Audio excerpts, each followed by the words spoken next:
the Black Family Technology Awareness Week 2021 Throwback Reunion. The Kansas City kickoff for Black Family Technology Awareness Week took place Sunday, February 13th at the Bruce R. Watkins Cultural Heritage Center. A national effort, BFTAW is bridging the digital divide that is prevalent in the African American community today. Let's hear from George Walker, a local organizer of this event. Yes, my name is Louis George Walker. I'm the president of the Black Family Technology Awareness Association in Kansas City.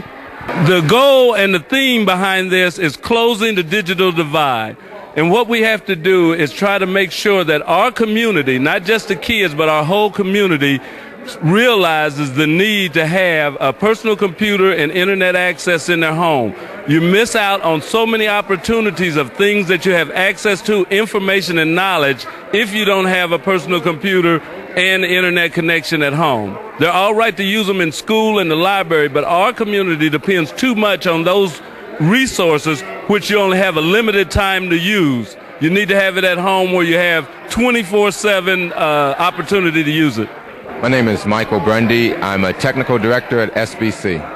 I think it's sort of like I said when I was speaking. If there was a new invention like the wheel, would you want to be one of the folks who didn't use the wheel? Or if all of a sudden people start coming up with CDs, sooner or later the market will push you to use that kind of technology. So I think it's important that we be aware of it. Whether you're old or young, you've got to know what's going on out there in the world. And there's good and bad technology, so it's important for parents to know what their kids are having access to. I'm Dee Williams. I work for the federal government, but I volunteer for the Du Bois Learning Center. I think they do good work there, and the Black Family Technology Association is affiliated with Du Bois Learning Center, and it is trying to bridge the digital gap with African American children who are, I think, 40 to 60% behind the rest of the population as far as technology. We've got to establish the foundation, and then our children will take it and they will go build on it. But what happens if you don't give them a foundation? It's like sinking sand. It's just a matter of how far they're going to sink before somebody grabs them and pull them up. Why not let it be you? My name is Autumn Elliott, and I volunteered for this because my dad is the person who organized this today, and he asked me to volunteer, and I said sure.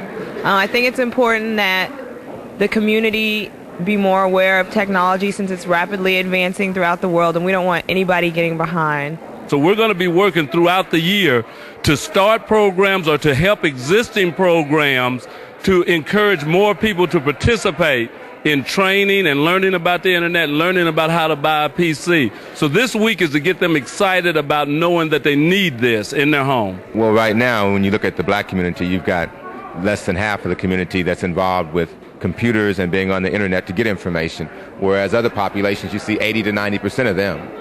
So our children only have access to computers when they're at school, not when they go home. That's like being a black child in the 50s or the 60s or the 70s and being able to go to the library but not take the books home that you could check out. So all of a sudden now you're trying to compete with shackles on your feet. So if our kids are not involved in the internet, if our kids are not involved with computers, knowing how to be good consumers as well as employees in those kind of markets, then we get left behind. Meanwhile, though, if they do take advantage, it can be sort of like the civil rights movement or the affirmative action movement of the 2000. Because all of a sudden we can start doing entrepreneurial ventures and doing things on our own. Visit www.bridgethegap-kc for a full listing of activities and events. For Platform Communications, this has been Marcus Brown reporting.